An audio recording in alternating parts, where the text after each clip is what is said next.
네, 안녕하세요. 고려대학교 지리교육과 지리학과 교수 김호석입니다. 오늘 여러분에게 이제 학과 소개를 드리기 위해서 이 자리에 섰고요.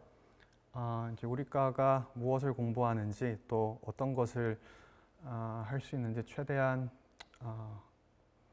이제 좀 접근 가능하게 이제 준비를 해 보았습니다. 그래서 제가 여러분들과 공유할 내용은 순서는 다음과 같고요. 들어가며와 마치면은 저의 이제 개인적인 의견이 많이 들어가 있어요. 물론 학과를 완전히 대표한다고 할 수는 없지만 부분적으로는 공유할 수 있는 부분을 이제 제가 선별해서 넣어 놓았고, 그다음에 전공 소개, 이제 지리학, 지리교육이 무엇인지, 학과 소개, 그다음에 여러분들에게 가장 좀 와닿을 수 있는 것이 무엇일까 고민해봤는데, 뭐 답사는 지리교육, 그러니까 지리 공부하는 사람들만 가는 것은 아니지만 우리는 굉장히 열심히 답사를 다닙니다. 그래서 그 답사를 다니는 것에 대해서 간단히 소개를 드리고, 그다음에 그걸 통해서 어떤 식으로 지리를 공부하는지 한반도 DMZ를 사례로 제가 설명을 할 거예요.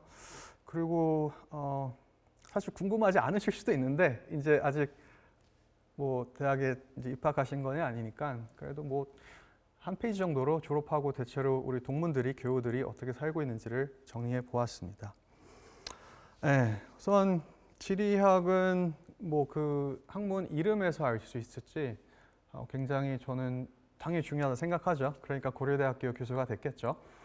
그리고 우선 한국, 그다음 한국인, 그다음에 이제 더 나아가서 한반도의 이제 지속 가능성을 이해하는 데 있어서 또 추구하는 데 있어서 굉장히 중요한 학문이라고 생각을 합니다. 그 일례로 뭐 우선 한국 사람이면 한국의 대표적인 경관이 무엇일까요? 이렇게 질문을 하면 좀 바로바로 답을 할 수 있어야 되잖아요. 근데 생각보다 그걸 답할 수 있는 분들이 많지 않아요. 여기 이걸 보는 학생들도 그럴 테고. 그래서 제가 들어보면 다양한 얘기가 나오는데, 이제 저는 그 대표적인 거는 DMZ라고 생각했기 때문에 뒷부분에 그거를 이제 배치를 했고요.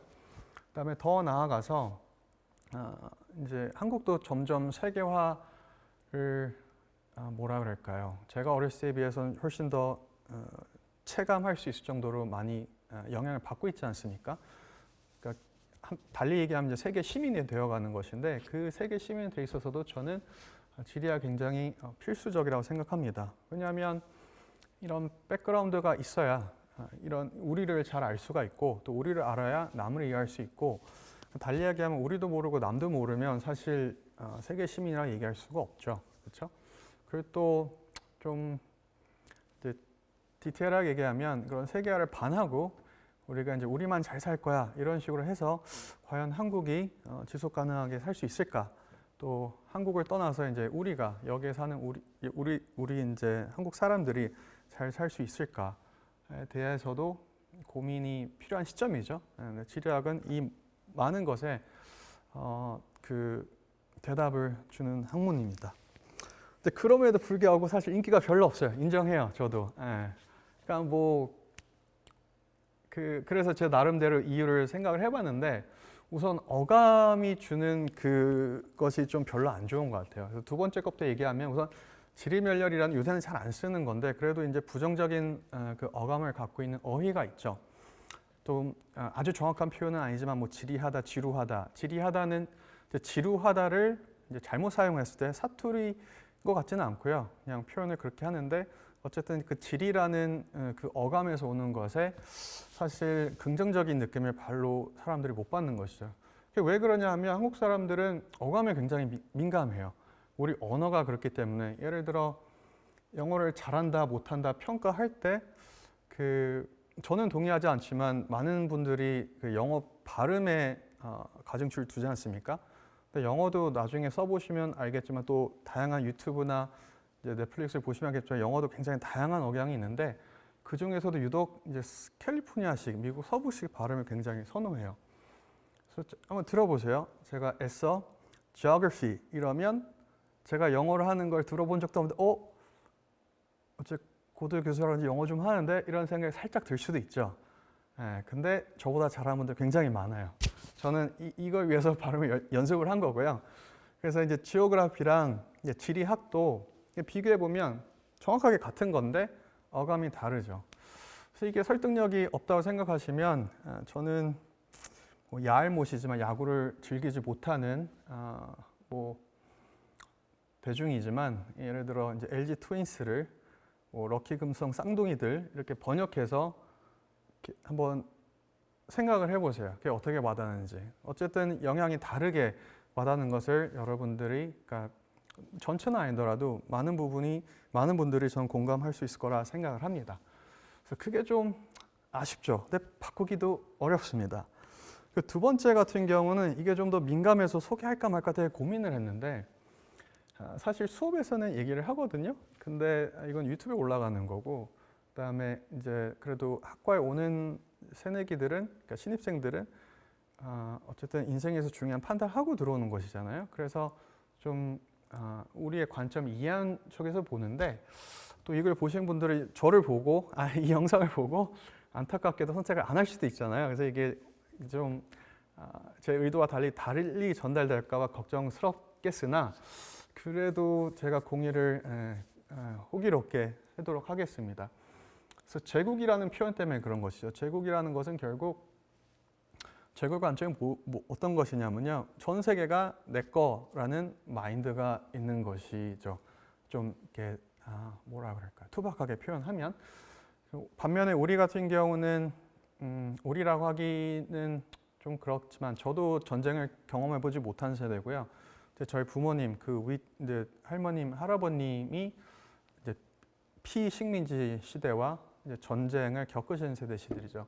그래서 이제 뭔가 제국에 대한 이제 부정적인 경험이 굉장히 많은데, 뭐 달리하면 우리는 뭐 굉장히 그쵸? 평화로운 그런 민족입니다. 그래서 제가 그 링크를 공유를 보여드릴게요. 이게 화면이 저로 넘어가는데 아까 테스트 해보니까 시간이 좀 걸려요. 제가 특정 기업을 뭐 옹호하거나 그런 것은 아닙니다. 그래서 아까 이제 슬라이드에서 보여준 첫 번째 링크를 클릭했는데요. 자연스럽게 구글 맵으로 가고 여기가 이제 고대가 어디 있나? 여기 있죠. 제가 이쪽에서 지금 강의를 촬영하고 있기 때문에 여기에서 이게 보이고요. 그럼 제가 한번 쭉 줌아웃을 해보겠습니다. 이게 로딩이 되는데 좀 시간이 걸려요. 그렇죠? 뭐 다들 예상하시겠지만 한국은 당연히 나오고, 그렇죠? 일본도 나오고, 중국도 나오고, 사실상 뭐 전 세계가 나오죠. 그렇죠? 구글은 이제 미국 기업이니까 미국도 당연히 나오고요. 뭐 아마존을 가장 많이 갖고 있는 브라질, 뭐 아프리카, 유럽, 뭐 동남아 다 나오죠. 그렇죠? 이게 미국 하나의 회사에서, 물론 엄청난 대기업이지만 하나의 회사에서 만든 거고요. 이제 그 회사를 싫어하는 사람도 있을 수 있으니까 제가 잠깐만요. 다른 회사 것도 한번 해봤어요. 한국에선 잘 사용하지 않는데 미국 친구들 물어보니까 많이 요새는 좋아졌다 그러더라고요. 그래서 애플이라는 회사에서 이거 뭐 알아서 음성을 해주실지 모르겠어요. 근데 지금 사용하는 컴퓨터도 그 회사 제품이기 때문에 이렇게 오픈 맵을 하라 그러면 이제 저도 모르게 깔려 있던 그 어플 또는 앱이 깔려 있죠. 역시 고려대를 보여주고 있고, 이게 줌인 줌아웃을 해보겠습니다. 이렇게 또 이렇게 나가면 전 세계가 당연히 보이겠죠, 그렇죠? 이거는 PC에 설치되어 있기 때문에 아까 구글 맵보다는 혹시 속도가 빠르네요. 그리고 한번 다시 들어가 볼게요. 여기 그래도 여기 오기 전에 고대가 어떻게 생겼는지 한번 보여드리면 얼마나 자세하게 나오나. 그러면 사실 제가 있는 건물 위치까지 되게 잘 보이죠. 저도 혹시나 해서 해봤는데 이렇게 3D를 하면 또 3D로 보이더라고요. 그래서 건물 이제 단면도까지 아주 완벽하지 않지만 이렇게 구축된 것을 확인할 수가 있습니다. 여러분들 익히 아는 것이죠, 그렇죠? 그럼 이거를 다시 잠깐만요. 슬라이드로 돌아가면 이제 우리는 과연 세상을 어떻게 바라보고 있는가? 우리가 가장 자주 사용하는 카카오 지도, 네이버 지도를 한번 보여드릴게요. 카카오 지도 이렇게 보시면 흔하디 흔하죠. 국문으로 되어 있으니까 훨씬 보기도 편하고, 근데 똑같이 줌아웃을 해보겠습니다. 이렇게 줌아웃을 쭉쭉 하면 뭐 다를 게 없어 보이죠. 근데 어느 순간 가면 더 이상 줌아웃이 안 돼요. 그죠? 여기까지 사실 줌아웃 하는 경우들 별로 없으시죠. 근데 이제 지리학자들은 워낙 답사를 세계 여러 곳을 많이 다니기 때문에 어디 가려 그러면 지도가 필요하지 않습니까? 지도가 없으면 사실 불안하거든요. 여러분들도 그럴 거예요. 어쨌든 지하철 탄다 그래도 요새는 다 검색해서 가니까. 근데 뭐 이거밖에 안 돼 있어요. 심지어 이웃 국가인 중국이랑 일본도 다 나와 있지 않고, 그러면 얘네만 그럴까? 네이버도 한번 보겠습니다. 그렇죠? 네이버는 살짝 달라요. 똑같지는 않은데 살짝 다르고, 다시 가보면 줌아웃 해볼게요. 이게 디테일하게 들어가면 카카오맵이랑 네이버맵이랑 꽤 달라요. 지리학자들 같은 경우는 연구할 때 그거를 이제 다 감안하면서 하고요. 네이버 보면 좀 더 멀리 나가죠, 그렇죠? 일본도 다 들어가고 중국이 다 들어가진 않아요. 그러니까 이게 제 손이 계속 왔다 갔다 하는 거는 드래그를 하는데 안 끌린다는 뜻이에요. 그럼 과연 네이버가 더 나은 건가? 근데 그게 또 이렇게 줌인을 해보지 않습니까? 북경을 가보자 그러면 확대를 하면요, 그쪽은 확대가 안 돼요.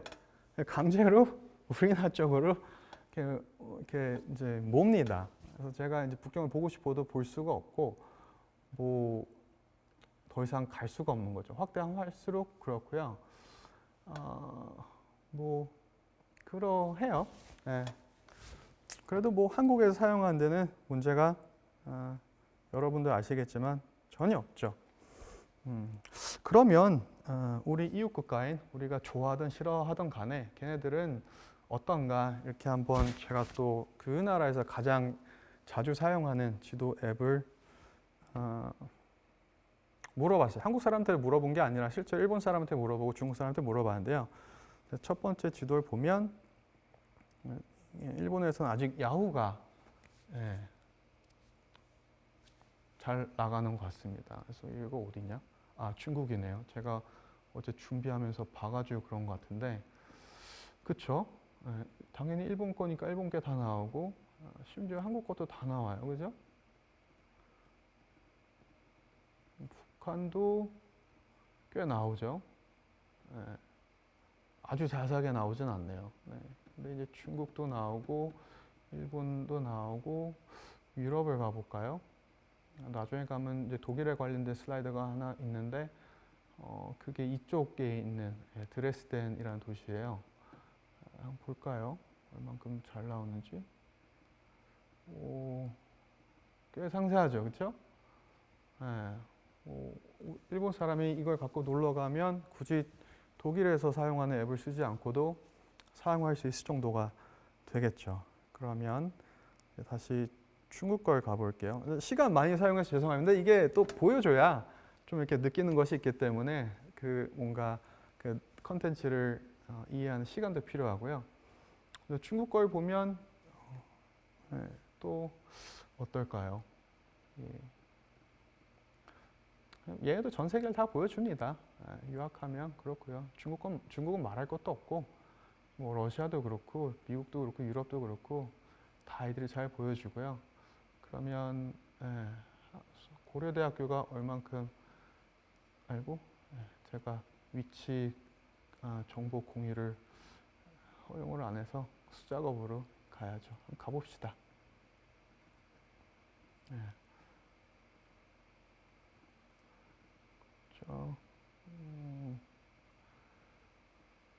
명륜이면 성대고, 시간이 좀 필요합니다. 그렇죠? 고려대. 주민하고 좀 있으면 업데이트가 되죠. 그렇죠? 고려대 여기 있고요. 이제 건물도 하나하나 보이고, 얘네도 3D가 있나? 3D 볼까요? 오, 심지어 고려대학교까지. 뭐 당연한 거죠. 우리나라 최고의 대학이니까 중국이나 일본에서 고치게 된 건 맞는데, 예, 뭐 이러합니다. 예, 좀 시간을 많이 썼어요. 사람들이 많이 모르는 내용이고요. 근데 제가 생각했을 때, 지리학도로 생각했을 때는 여러분들 여기 진학을 하던 하지 않던, 그 결심을 하던 하지 않던 그래도 알아야 되는 내용이라 생각하고, 또 달리 얘기하면 지리학이 인기 없는 이유는, 여러분들이 흥미가 없는 이유는 여러분들 탓이 아니에요. 그리고 저만의 탓도 아니고, 어찌 보면 아직은 이제 한국의 이제 한계인 것이죠. 왜냐, 그 다른 나라 지도를 그리면 이제 돈이 아깝다고 생각하는 것입니다. 이게 공무원의 잘못도 아니에요.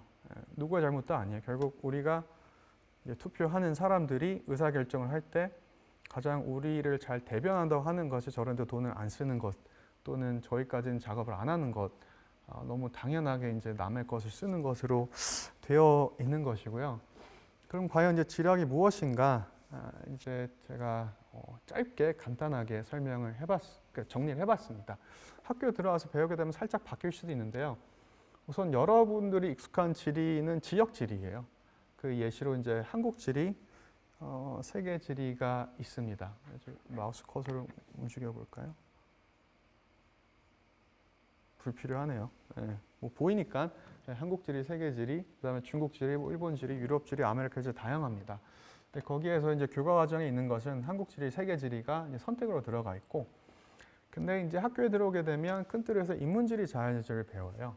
그리고 이 두 개를 섞어서 융합해서 지역을 우리는 연구하는 사람들이거든요. 그럼 인문지리는 무엇이냐? 그게 이제 큰 학문적 틀에서는 인문학이랑 사회과학이 섞어 있는 지리 파트고요. 그다음에 자연지리 같은 경우는 여러분들 보면 약간 지구과학이랑 접점이 있는 굉장히 이제 그러니까 자연과학이에요. 그대로. 그러니까 학문 이름에서 보면 알겠, 세부 전공에서 보면 알겠지만 대표적인 게 지형학, 기후학이 있겠죠. 인문지리 같은 경우는 도시지리, 문화지리, 역사지리, 그다음에 뭐 굳이 다 쓸 필요가 없어서 안 썼지만 뭐 인구지리, 뭐 지리교육, 그다음에 뭐 경제지리, 뭐 다양하게 이렇게 있습니다. 그래서 이런 것을 배우는 거예요. 그래서 이 모든 학자들이 이제 우리 과에는 다 있고요. 그래서 근데 그것보다 이제 좀 더 이제 세부적으로 몇 개만 선별해서 약간 다소 응용적인 성격이 있는 것이랑, 그다음에 융합적인 성격이 강조된 것만 이제 제가 또 골라서 한번 소개를 드려볼까요? 첫 번째가 지리교육이에요. 왜냐하면 이게 지리교육과니까. 그럼 지리교육에서 뭐 하느냐? 물론 교사가 되는 것이죠. 사범대 소속이니까.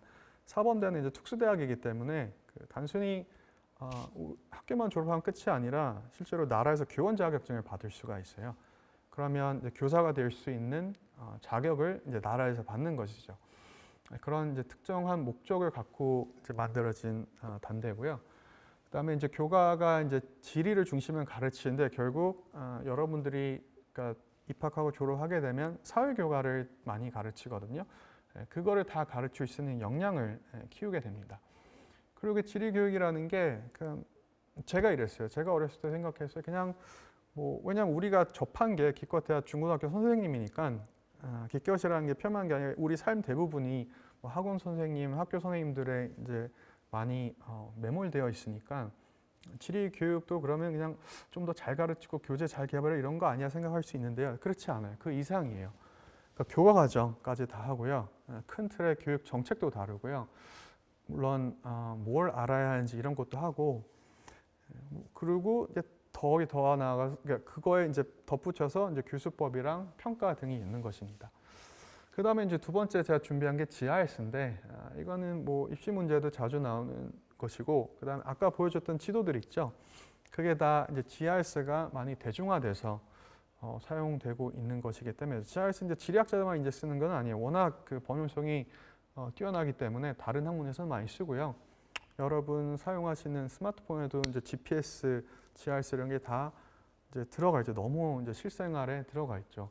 근데 그게 이제 오게 되면 뭐랑 연결이 되냐면 공간 빅데이터 분석, 또는 나중에 이제 드론으로 촬영한 사진도 보여드리겠지만 이제 드론 되고, 근데 이것도 뭐 인문지리, 자연지리 가리지 않고 다 적용할 수 있고요. 뭐 지리학을 떠나서 그러니까 지리학을 떠나서가 아니라 지리학 외의 학문 분야에도 많이 적용되고 있습니다. 그 환경지리 같은 경우는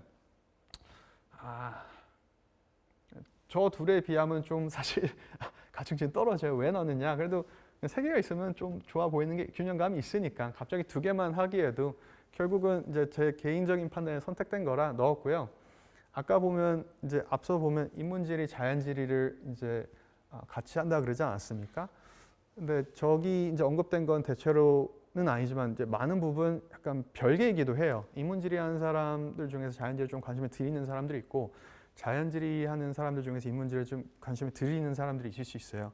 하지만 이걸 같이 해가지고 지역지리를 연구하기 때문에 그렇죠? 이렇게 근데 환경 같은 경우는 이걸 자연지리적인가 인문지리 같이 섞어서 생각을 합니다. 그래서 누구는 이제 인간 영향이 환경에 뭐 얼마나 영향을 미치냐, 또 반대로 환경 변화가 인간 삶에 어떤 영향을 미치냐를 연구를 하는 거고요. 그 이제 일례가 뭐 기후 변화, 재난재해, 미세먼지입니다. 그것도 이제 중요한 토픽이기도 하죠. 뭐 자연 보전, 환경정 등등 이렇게 다양해요. 그래서 이런 것들을 여러분들이 오면 배울 수가 있고 이걸 갖고 이제 교직에 나가면 물론 나중에 뒤에 가서 보면 모든 사람이 교직을 하진 않지만 충분한 무기를 드리는 것이죠. 그러면 GIS를 갖고 몇 개로 제가 예시를 해봤어요. 지금 이 자리에 여러분들이 없고 저 혼자 이렇게 떠드는 이유는 바이러스 때문에 그럽니다. 이걸 팬데믹이라고 하는데 이게 얼만큼 확산되는지를 지도화하는 면 굉장히 명료하게 보이죠. 그렇죠? 그리고 이런 걸 또 더 고도의 방법론을 분석을 하기도 하고요. 그 다음에 이제 그 팬데믹 전후로 대중교통 이용량이 역별로 어떻게 바뀌었느냐 간단히 매핑이 되고 이걸 갖고 또 공감 빅데이터 이렇게 분석을 합니다. 이런 것들을 여러분들이 이제 배우는 것이죠. 그리고 이제 자연지리 같은 경우는 이제 뭐 한번 볼게요. 이게 드론으로 약간 그 애니메이티드 GIF를 찍은 건데 어지러울 수 있어요. 어지러우시면 알아서 고개를 잠깐 돌려주시고 파식다라는 건 결국 파도가 쳐가지고 이제 지형을 깎아서 생긴 지형을 뜻하는 거예요. 그래서 이런 거를 연구할 때 이제 기계를 띄워가지고 하는데 좀 덜 멀미 나는 걸 보여드릴게요. 이거는 이제 토어라고 이제 화강암이죠. 화강암 같은 경우 여러분 이 영상을 보고 있는 분들은 다 공부를 열심히 하는 사람들일 테니까 땅 아래서 굳어가지고 나오면 압력이 적어지니까 이렇게 팝콘 터지거든요.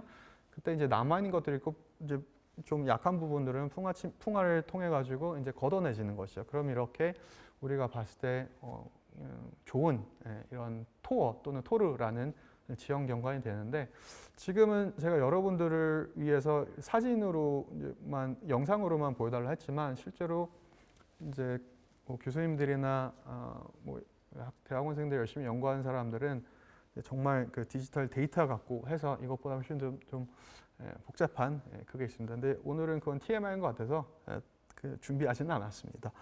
이런 것이 이제 예가 되겠어요. 이런 거를 배우는 거고요. 그럼 학과 구성을 어떻게 되는지 간단히 설명을 드릴게요.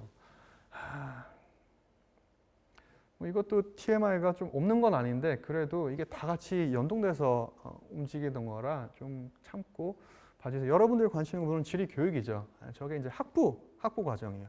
그러니까 저걸 졸업하면 학사가 나오는 거고요. 아까 얘기했지만 이제 중등고등학교 교사가 될 수 있는 자격증이 이제 국가에서 주어지는 것이고, 근데 그 다음에 근데 또 모든 사람들이 교사가 되는 건 아니에요.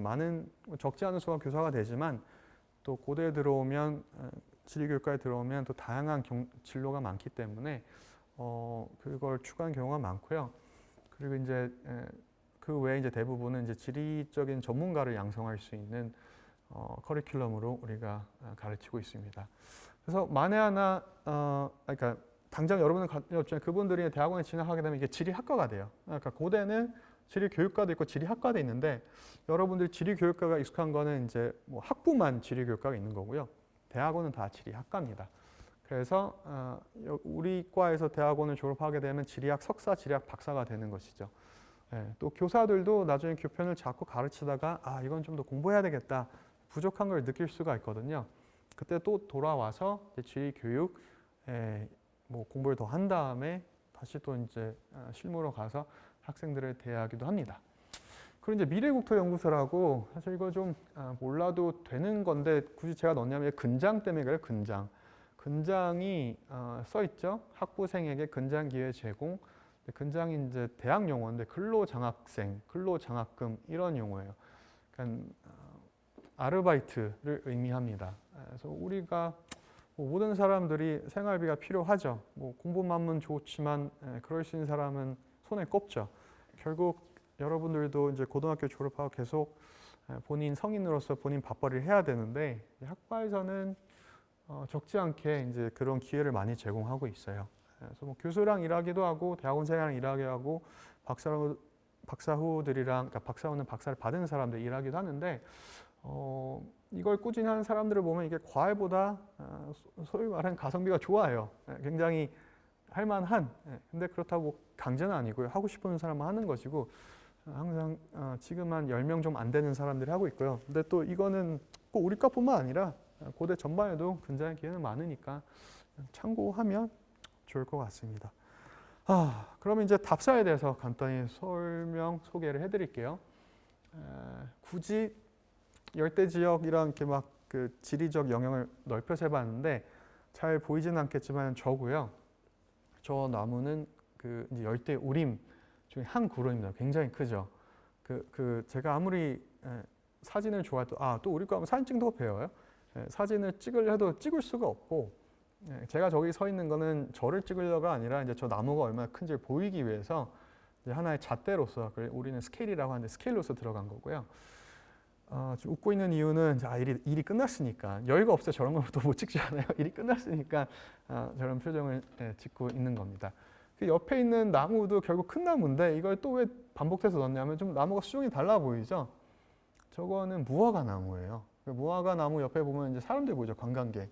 이게 얼마나 큰지 알 수 있는데 우리나라에서 무화과 나무가 제가 봤을 때 예쁘게 돼 있는 도시 중에 하나 아마 목포였던 걸로 기억해요. 거기 가면 이제 가로수가 이제 무화과로 많이 돼 있어요. 아무래도 무화과는 이제 남쪽에서 자라는 그 따뜻한 데서 자라는 식생이다 보니까 근데 그 규모가 어마어마하죠. 그래서 열대 지역 가면 모든 게 크고 이렇게 다양하고 그렇고 빠르고 그 유명한 아마존도 여기고요. 다양합니다. 근데 또 반대로 이건 제가 아니라 이제 후배인 이현희 박사님 극지연구소에서 일하시는 분이 남극, 북극도 아니고 남극을 답사를 다니면서 찍은 사진인데 멋있죠. 이게 이제 빙하입니다. 빙하도 종류가 많은데 이건 이제 남극에 있는 빙하고요. 자세한 건 입학을 하게 되면 배우게 되고 빙하는 그냥 얼음이 아니에요. 실제로 보게 되면 얼음보다는 돌에 가까워요. 이게 진짜 빙하야 싶을 정도로 굉장히 돌처럼 보이는데 결국 얼음이 엄청난 압력에 의해서 겹겹이 눌려져 가지고 돌만큼 또는 돌보다 단단해졌을 때 이제 빙하가 되는 거고요. 보통 돌은 잘 안 움직이잖아요. 물론 아까 풍화를 언급했기 때문에 이제 그것도 그 나름대로의 이제 역동성이 있지만 빙하도 이렇게 흐릅니다. 그래서 굳이 빙하라고 이제 그 하천할 때 하를 쓰는 건데 흐르고요. 근데 돌이 흐른다고 생각해 보세요. 엄청나게 무겁겠죠, 그죠? 그래서 많은 것을 이제 긁기도 하고 그 안에서 이제 다양한 또 다이나믹이 발생하죠. 이런 것을 이제 자연지리에서 배운 겁니다. 이거만 있는 건 아니고요. 근데 굳이 열대 극을 한번 넣어보고 싶어서 선택을 한 것이고, 약간 아까 보여드린 건 전문가들이고요. 기회가 없는 것은 아니고, 이거는 이제 우리가 전기 학술 답사라 그래가지고 이제 저랑 코시국대 다녀온 거예요. 그래서 이제 소수로 마스크를 쓸 수밖에 없었고, 이제 연천에 있는 지질공원인데요. 저기 폭포가 보이시죠? 폭포가 보이고 그 주변에 있는 돌은 이제 현무암입니다. 현무암, 주상절리. 모르면 찾아보세요. 찾아보시고 이런 이제 답사를 이제 하는 것이 여기 음성이 나오네요. 네, 저희 문화요. 이거를 하면서 또 배워야 이게 사진을 보는 거랑 달라요. 가서 보면 그 배우는 게 굉장히 많습니다. 그리고 나중에 이제 바이러스가 풀리게 되면 이렇게 되겠죠. 거의 이제 학번 단위로 가기 때문에 굉장히 사회가 전반적으로 좋고요. 배우는 것도 많고 유익한. 글쎄요, 제 커리큘럼입니다. 그래서 그 많은 것 중에 요약해 보면 이제 GIS랑 답사를 제가 정리를 했죠. 왜냐하면 지리학하면 아무래도 지도 이미지가 굉장히 강하고 답사도 이제 되게 중요한 방법론이기 때문에. 그러면 이제 간단히 좀 말이 빨랐나요? 길었나요? 모르겠는데 잠깐 물 좀 마실게요.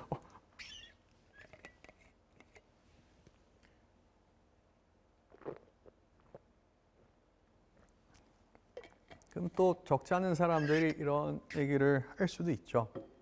답사 그냥 놀러 가는 거 아니냐 이렇게 볼 수도 있는데 뭐 사실 섞여 있습니다. 왜냐하면 하루 종일 내내 우리가 답사를 길게 하면 잠도 자야 되기 때문에 또 앞뒤로 휴식 시간이 있지 않습니까? 그건 개인적인 시간이기 때문에 어찌 보면 약간 망중한 하면서 있는 것도 있는데, 근데 답사 자체는 엄연히 이제 뭐 지리학에서 널리 사용되는 공인된 방법론이기 때문에 노는 건 절대 아니고요. 그리고 답사의 목적도 많고 종류도 많은데 이제 여러분들이 공감할 수 있는 답사를 이제 최대한 제가 사진과 지도를 통해서 구성을 해봤어요.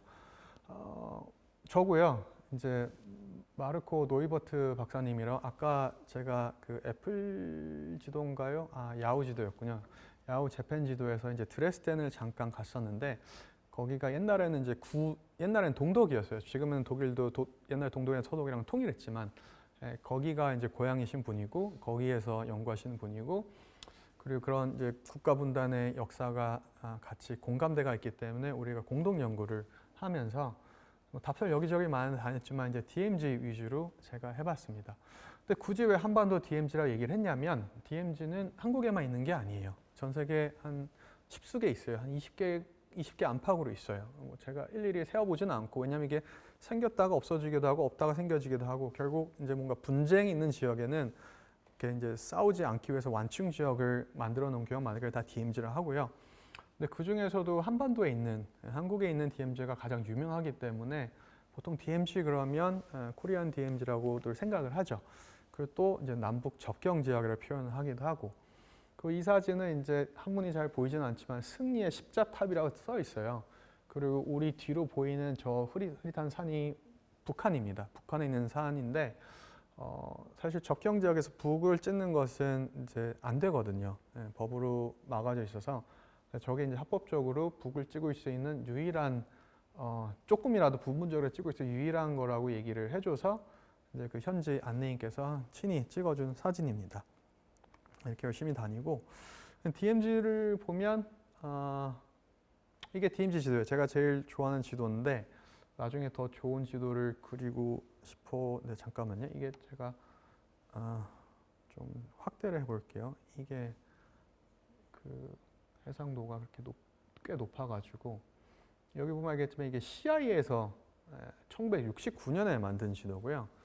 여러분들은 여러분만의 모든 사람들은 이제 북쪽이 완전 정 위를 가리키는 지도가 익숙한데 이거는 이렇게 살짝 뒤틀려 있습니다. 그 이유가 DMZ가 한반도에 이렇게 딱 옛날 38선처럼 이렇게 쭉 그어진 게 아니라 대각선으로 이렇게 돼 있기 때문에 근데 지도를 그릴 때는 또 이제 버리는 면적이 좀 적어야 되거든요. 그래서 이렇게 돌린 그런 게 되겠고요. 그래서 여기 보면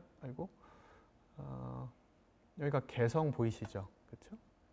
그리고 노란 띠가 DMZ가 되겠고 여기가 이제 여기 강화도죠. 김포. 그리고 여기 쭉 내려가면 이게 의정부예요. 그러면 지도에 표현되지 않지만 그 아래는 서울이 있겠죠. 그죠? 뭐 그러합니다. 그래서 이런 지도고 근데 한국에서는 아직은 제가 만들려고 하는데 이렇게 예쁜 DMZ를 아직 만들진 못했어요. 이게 면적이 굉장히 넓어요. 띠처럼 되어 있지만 서울의 1.5배가 되고 그리고 이제 왜 DMZ 하느냐? 우선 우리나라에서도 DMZ가 인지가 높은 이유는 해외에서도 인정을 받기 때문에, 그 국외에서도 인정을 받기 때문이에요. 그래서 이제 첫 번째, 뭐 야생 동물의 천국이다. 그다음에 어쩌다 생겨난 이제 피난처다. 그다음에 한국 전쟁의 가장 긍정적이고 중요한 유일한 결과이다. 네 번째 같은 경우는 인간의 영향이 없는, 인간의 간섭이 없는 disturbance를 그렇게 간섭이라고 하거든요. 그러니까 우리가 개입되지 않은 유일하게 거의 완벽하게 이제 제어된 공간이다. 그 다음에 마지막 같은 경우는 사실 DM 지역 나중에 보면 사람 많이 살았거든요. 근데 사람이 갑자기 싹 없어지니까 다시 이제 뭔가 복구가 되는, 복원이 되는, 다시 야생의 상태로 돌아가는 그것을 이제 짐머만이 요약을 하는 거예요. 그래서 이걸 국문을 요약하면 세 개예요. 아까 얘기했던 것들이 이제 세 개로 요약된 건데, 첫 번째는 사람이 많이 살았으나 그때 많이 뭔가 우리가 개발하고 훼손을 했겠죠. 근데 건들리지 않았더니 다시 복원, 복구가 되었고, 그렇죠? 그러니까 우리가 뭔가 여기에서 미래를 좀 볼 수 있겠구나. 왜냐하면 저게 이제 우리가 이렇게 하자 그러고 할 수 있는 게 아니거든요. 어쩌다가 이렇게 생긴 것이지. 그다음에 중위도 지역 같은 거, 한국은 중위도잖아요, 그렇죠? 아까 제가 열대 지역이랑, 그러니까 열대 지역이랑 극지역, 물론 남극이었으니까 아래쪽으로 해야 되겠구나. 네, 남극이랑 이제 열대 지역을 보여줬는데 사람 살기가 좋죠. 그래서 환경 보존이 잘 안 돼요. 많이 훼손하게 되고요. 훼손해야 우리가 또 자연을 고갈해야 사람이 먹고 사니까. 한반도 차원에서 볼 때는 이제 유명한 남북 광역생태 중 백두대간입니다, 그렇죠? 백두대간은 이제 동식물로 따지면 이제 길 같은 거고요. 그 광역생태 중에 길이라 사람이 사용하지 않는 길이라 생각하시면 되고, 동소가 있어야 또 이렇게 좀 좋을 거 아니에요. 근데 동소가 없어요. 유일하게 남은 게 DMZ입니다. 그래서 보존해야 한다 그렇고, 그래서 이들이 왜 중요한지, DMZ가 왜 중요한지 사진을 통해서 간단히 보여드리면, 우선 제일 중요한 게 이제 철새예요. 철새. 이게 두루미.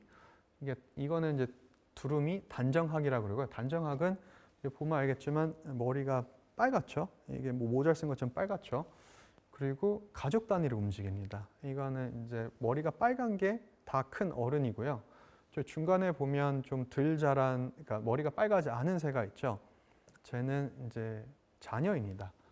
보통 많게는 2마리, 적게는 1마리, 2마리만 다니면 이제 부부만 다니는 건데 이렇게 빨갛고요. 근데 저 빨간 게 이제 단정학 또는 두루미. 그다음에 이거는 눈이 빨갛죠. 이거는 제두루미라 하고요. 저 빨간 부분이 털이 아니라 사실 피부예요.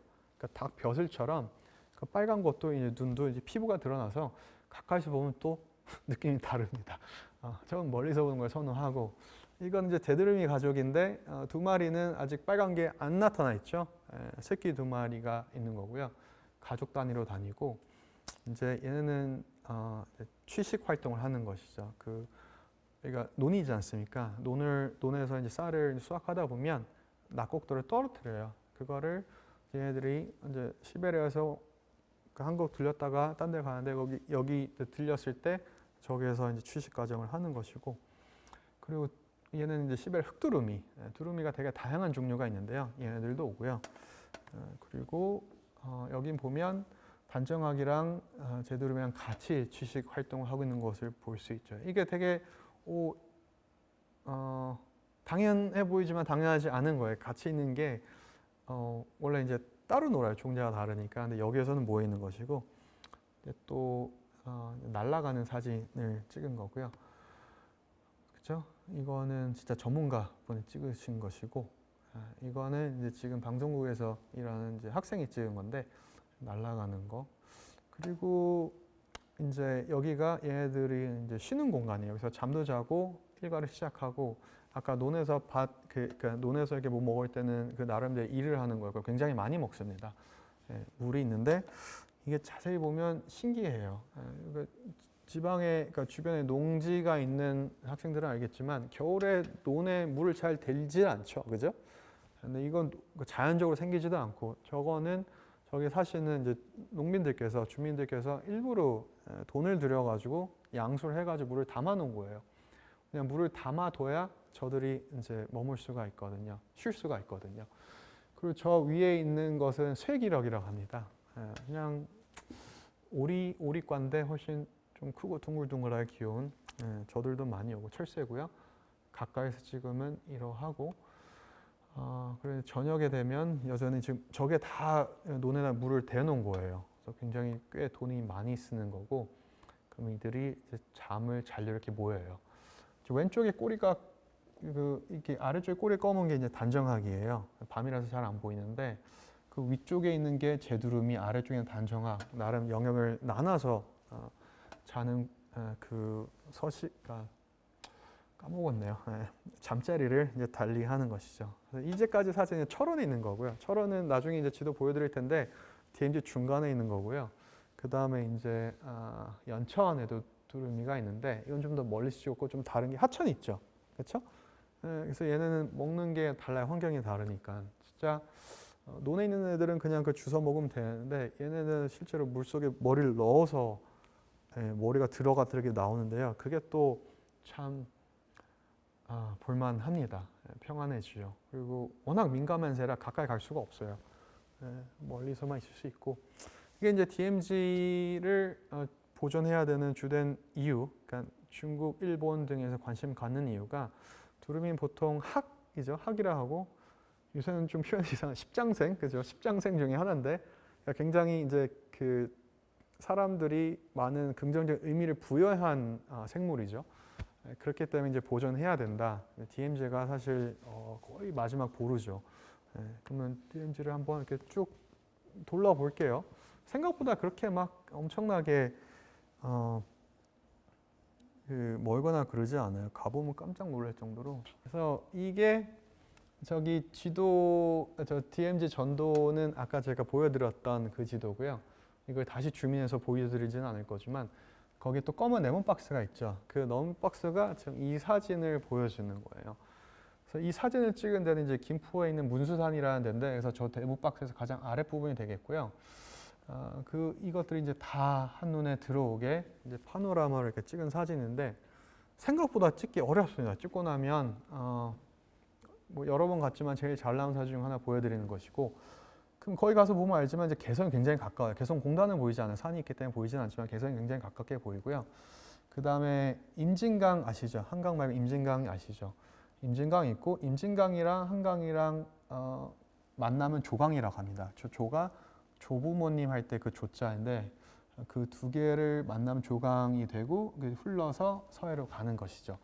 그리고 조강이랑 또 이제 강화도랑 그 김포랑 사이에 염하라고 있어요. 염하는 여러분들이 아마 역사 시간에 더 많이 배울 거예요. 교과 과정에서는. 그때 이제 뭐 전쟁할 때 방어할 때 유용했던 하천 물살이 빠른 걸로 유명한 거니까 그 염하와 이제 조강이 만나야 서강을 가는 거고요. 그렇기 때문에 저 맨 끝이 강화가 되겠고, 지금 표시는 굳이 안 했으니까 여긴 김포고요. 그럼 가장 오른쪽에 있는 게 파주가 되겠죠. 파주가 임진강에 바로 이제 접해 있으니까요. 이게 이제 DMZ의 시작이에요. 엄밀히 말하면 이 하천은 DMZ는 아니죠. DMZ는 땅에 있는 것만 이제 DMZ라고 해요. 나중에 한번 더 자세히 설명해 드릴 텐데, 이건 이제 한강 중립 수역이라고 표현하는데 실질적으로는 비무장이죠. 여기서는 무장이 금지가 돼 있어요. 그래야 이제 그 수로를 같이 사용할 수 있으니까. 그리고 이제 판문점 쪽으로 가게 되면 이런 경관이 보이는데 철책이 있고요. 그리고 나무들도 있고, 저 왼쪽 사진은 잘 보이지 않지만 그 양쪽에 이렇게 그 깃대가 두 개 있습니다. 하나는 이제 북한의 기가 있고 하나는 이제 남한의 기가 있어서 이제 서로 그러니까 한국의 기가 있어가지고 이제 뭐 좀 경계를 하고 있는 거고요. 인위적으로 만든 마을이고요. 그리고 식생이 보면 이렇게 제거가 된 데 있지 않습니까? 저거는 이제 군사적인 목적 때문에 시야를 확보하기 위해서 제추제를 뿌리거나 제추제를 뿌려가지고 한 것으로 알고 있어요. 북한 같은 경우는 불을 지르죠. 그래서 가끔 이제 산불이 넘어오기도 하고. 이게 이제 판문점 쪽이 되겠고요. 여기 보이죠? 이게 DMZ로 이렇게 쭉쭉쭉 이렇게 가요. 그 다음에 또 이제 그 종에서 찍은 사진들을 쭉 있고, 지뢰라고 딱 표시되어 있는 게 있고요. 확대, 저건 이제 북인데 확대해서 보면 이렇게까지 가까이 보이고, 사실 이제 군사시설이기 때문에 사람들이 많이 다닐 수는 없죠. 그리고 이게 판문점, 여러분들 영화에서 많이 보시죠. 사진을 보면 잘 안 되니까 그 군인이 바라보고 있는 쪽이 이제 북쪽이에요. 판문점에서 남쪽을 찍을 수는 없어요. 그냥 우리 군사시설은 못 찍고 북은 찍을 수 있는데, 저 중간에 보면 어떤 땅은 하얗고 어떤 땅은 하얀 게 보이시죠? 가까스로 보이죠? 하얀 데가 이제 북쪽이고요. 검은 게 검은 이는 자갈이 있어서 그런 건데 그 중간에 이렇게 선이 있어요. 그래서 그거를 이제 좀 확대해서 보여드리면 이렇게 돼 있어요. 그렇죠? 그리고 들어가기 위해서 이렇게 각서를 써야 되는데 이 사진을 자세히 보면 북으로 넘어와서 찍은 거죠. 그렇죠? 저 파란 건물 안에 들어가면 넘어갈 수 있어요. 거기는 그런 식으로 돼 있기 때문에 월북을 하는 게 아니에요. 근데 저기서 이렇게 넘으면 월북이죠. 제가 봤을 때는 월북이에요. 네. 아무튼 철원으로 가봅시다. 철원 같은 경우는 저기인데 그 지형들 보면 좀 더 하얗죠. 그렇죠? 하얗다는 건 뭐냐면 평야가 많다는 거예요. 등고선이 빽빽하지 않다는 거는 그만큼 땅이 평평하다는 건데, 그렇기 때문에 뭐 그래 철원 쌀이 그래서 유명한 거기도 하고, 아까 이제 보여드렸던 낙곡들 먹는 두루미도 이제 거기에서 그 약간 휴식을 취하 겨울마다 지금도 와 있어요. 겨울마다 휴식을 취하고 있는 것이기도 하고, 그리고 저렇기 때문에 예로부터 엄청나게 큰 도시였습니다. 철원이 대전보다 컸어요. 예. 왜냐하면 한반도의 정말 중심이니까 철도도 있고. 근데 지금은 DMZ 때문에 뭐 난인데다가 뭐 할 수가 없죠. 위험하니까. 그 예를 중에 하나가 이제 저 다리예요. 저게 보면 다리가 그 전쟁 때 폭격을 많아지고 묻어져 있고, 근데 약간 뭐 생태평화공원이라서 약간 관광 상품화가 돼 있는데 엄청 편리한 건 아니고요. 근데 지리학자 같은 경우는 뭐 가뿐히 가는, 이제 아까 그 다리를 다른 데서 찍은 건데요. 이렇게 보면 난간도 있지만 다리 중간에 구멍이 나 있고 그래요. 근데 반면에 엄청나게 아름다운 습지가 있죠. 저는 이제 땅을 보는 걸 좋아해서 보통 식생이 없어 겨울에 가는데, 이게 봄, 가을에 그러니까 뭔가 사람들이 단풍 좋아하고 꽃 좋아하고 봄 좋아 그렇잖아요. 그때 가면 훨씬 더 예쁘다고 해요. 근데 전 잘 안 가게 되더라고요. 여러분 기회 되면 꼭 가보시고. 근데 이렇게 이런 습지가, 이렇게 보존된 습지가 드물어요. 남쪽에서, 한국에서도 뭔가 정말 그 국립공원화 되는 데만 잘 되어 있고, 이것도 다 전쟁의 흔적이죠. 전은이죠. 이거는 지금 물을 먹고 있는 보인데, 과거에는 이제 서울에서 금강산으로 가는 이제 전기철도가 있었던 선로이긴 합니다. 그러니까 다소 좀 인위적이죠. 이건 최근에 된 거고요. 월정리는 이제 옮겨놓은 거예요. 원래 이 위치는 아니고, 근데 이제 철도가 남북을 달릴 수가 없으니까 이걸 가서 뭔가 관광 상품화 해보려 했으나 뭐 관광객이 많이 갈 수는 없죠. 그렇고, 여러분은 잘 모르겠으나 이제 저는 되게 좋아하는 세대, 여기는 이제 양구입니다. 양구군인데 되게 서로 굉장히 멀고요. 그리고 저 지도를 보면 알겠지만 저기도 중간에 하얗죠, 그렇죠?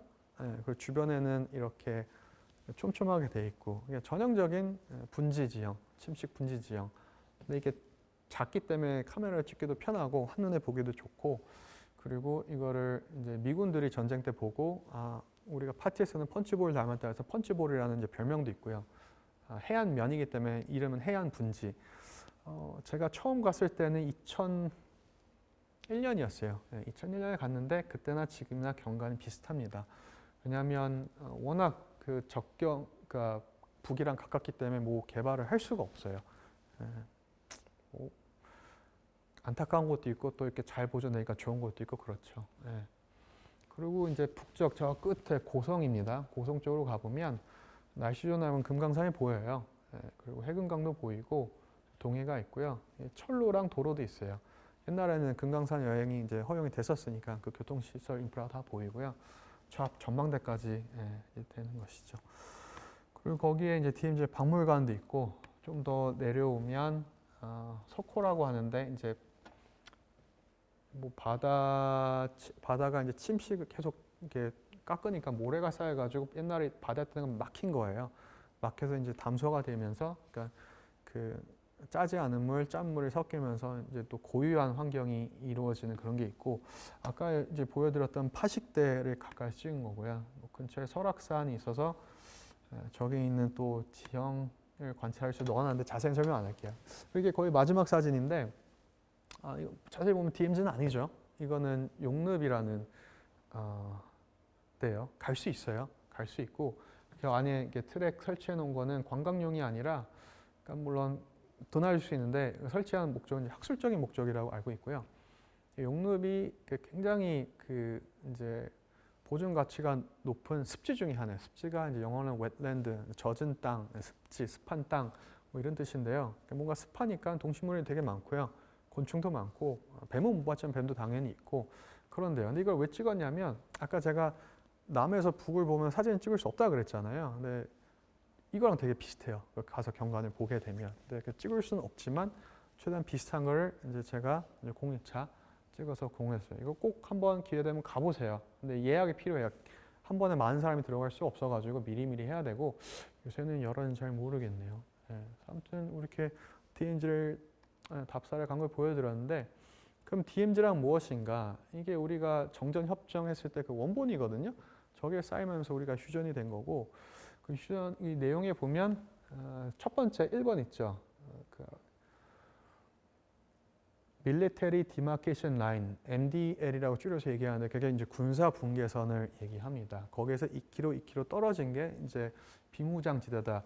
Demilitarized Zone, DMZ를 약어를 하는데 그게 일본에 딱 되어 있는 거죠. 그렇죠? 이렇게 명시가 되어 있어요. 하지만 이게 좀 사람들이 혼용했어요. 혼용했어요. 그러니까 환경부만 해도 환경부 욕하려고 그런 게 아니라 나름의 이유가 있어서 이렇게 되겠지만 DMZ 토지구 변해를 해놓고선 2km가 훨씬 넘는 모든 지자체를 다 보여주는 것을 알 수 있죠. 그렇죠? 그러니까 길이가 들쭉날쭉이잖아요. 이런 식으로 서비스를 하고 있고 실제 언론에서도 의미가 있는 보도긴 한데 이제 DMZ 면적이 계속 줄었다. 뭐 이런 식으로 얘기가 되는 거예요. 그래서 이게 굉장히 연구를 하다 보니까 불편해지더라고요. 또 답사를 같이 가니까 같이 가라 이제 아까 독일 박사님 친하니까 거의 뭐 독일 형 같은 그런 분인데 저한테 야 여기가 DMZ 아니야 이렇게 물어봐요. 근데 사실 우리가 뭐 좌표 다 있겠다. 뭐 DMZ가 뭔지도 알겠다. 딱 보는데 제가 봤을 땐 DMZ인 거예요. 그렇죠? 근데 물어보면 주변에 물어보면 또 아니래. 그래서 이게 뭐야? 해서 보니까 사실 그게 시작이었어요. 기사 찾아보자니까 이게 뭐 정리가 안 되지 했던 거죠. 그래서 찾아보니 정전협정이 2권이에요. 한 권은 아까 그 텍스트로만 돼 있고요. 두 번째 권은 이게 사람들이 잘 모르는데 지도첩이 따로 있어요. 네. 이제 거기에 이제 뒤에 보면 이제 이렇게 인이 있는데 3개만 있죠. 한국이 없어요. 북한이랑 중국이랑 유엔 사령부라고 해가지고 이제 미군만 이렇게 3개가 있고 그래서 그때 우리는 이제 서명을 안 했고요. 그렇기 때문에 뭔가 남북 얘기하게 되면 이 세 나라랑 가서 계속 얘기해야 되는 그런 게 있는 거고 여기 지도가 이제 DMZ 지도가 딱 있더라고요. 그래서 제가 좌표를 넣어서 이렇게 가지런히 해보면 아까 38선은 이렇게 일직선이지만 DMZ는 이렇게 대각선처럼 돼 있다 그랬잖아요. 그렇게 돼 있는 것이고 선을 따게 되면 군사분계선이랑 DMZ를 이렇게 만들 수 있죠. 그래서 그때서야 비로소 군사분계선의 길이랑 비무장지대 면적 또는 둘레를 제가 생각했을 때 가장 정확하게 했던 것 같아요. 그 전까지는 다 알 수 없는 출처들을 많이 따서 나름의 있는 건데 하다 보면 누락되고 그래서 그것도 안 되고 뭐 설명이 안 되는 거예요. 그래서 제가 이제 정리를 해봤는데 비무장지대가 되게 혼용돼서 많이 있어요. 그 DMZ가 그 이제 이름이기도 하고요, 그렇죠? 이름이기도 하고 뜻이기도 한 거예요. 그러니까 DMZ가 직역하면 비무장지대라 그랬죠. 그래서 어떤 사람들은 DMZ를 무장이 안 된 걸로 쓰는 거고, 어떤 사람들은 DMZ를 이제 사람 이름 마냥, 동네 이름 마냥 DMZ를 쓰는 거고, 이게 이제 되게 다른 거죠. 그래서 이걸 제가 정리해 놓은 건데, 이걸 자세하게 설명하면 우리 거에 안 올 것 같으니까 그냥 넘어갈게요. 요약하면 DMZ는 면적이 변하지 않았어요. 왜냐? 정전협정이 그대로기 때문에, 그렇죠? 우리 아직 종전 못했지 않습니까? 근데 실질적인 비무장지대는 줄었죠.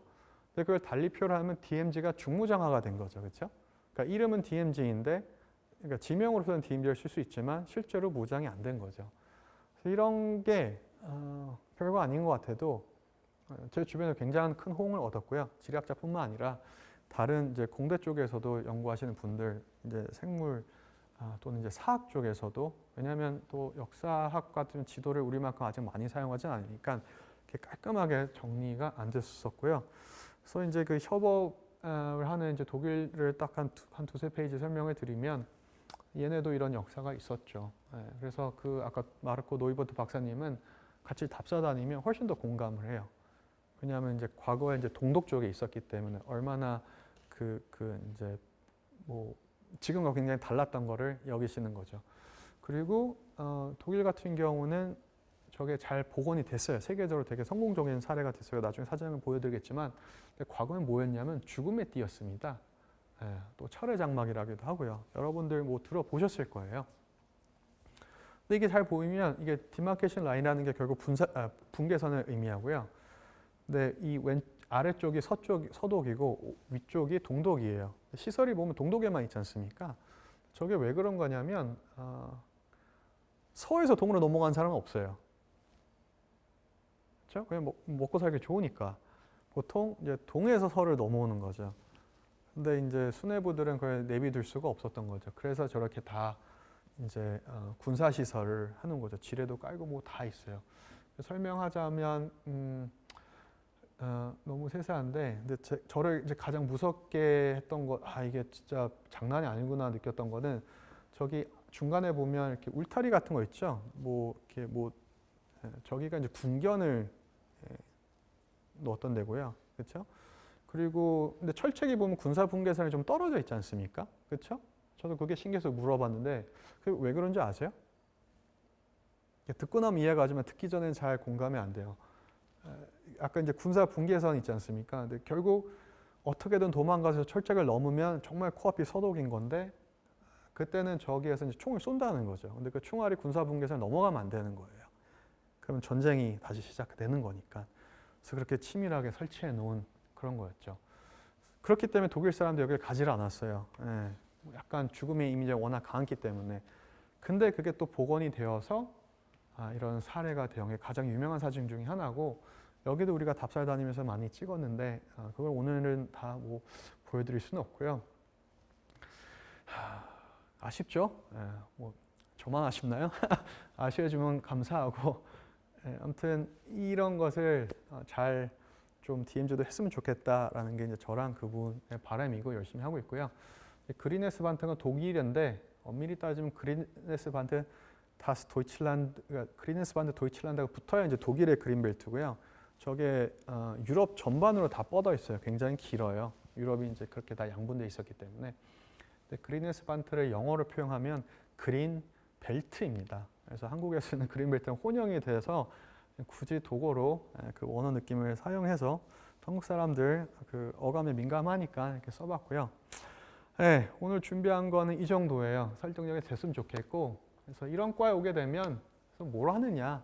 학과 생활 정말 재미있습니다. 정말 재미있고 좋게 말하면 가족 같은 진짜. 근데 꼭 뭐 가족이 다 가족처럼 지낼 필요는 없어요. 네.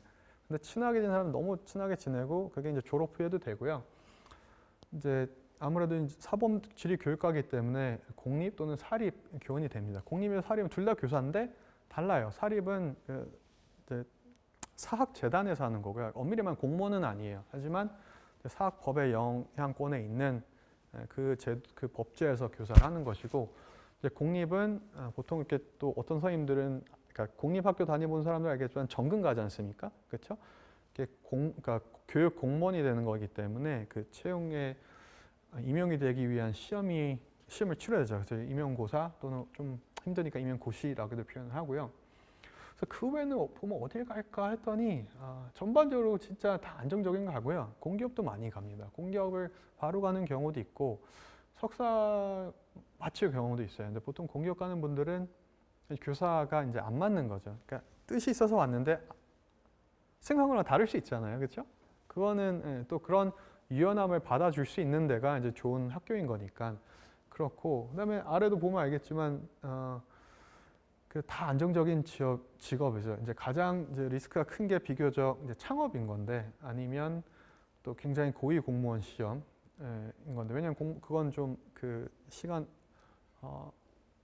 입결이 힘드니까요. 근데 결국 법전원도 우리과뿐만 아니라 다 보는데 결국 보면 창업이고요. 창업 아니면 대기업이고요.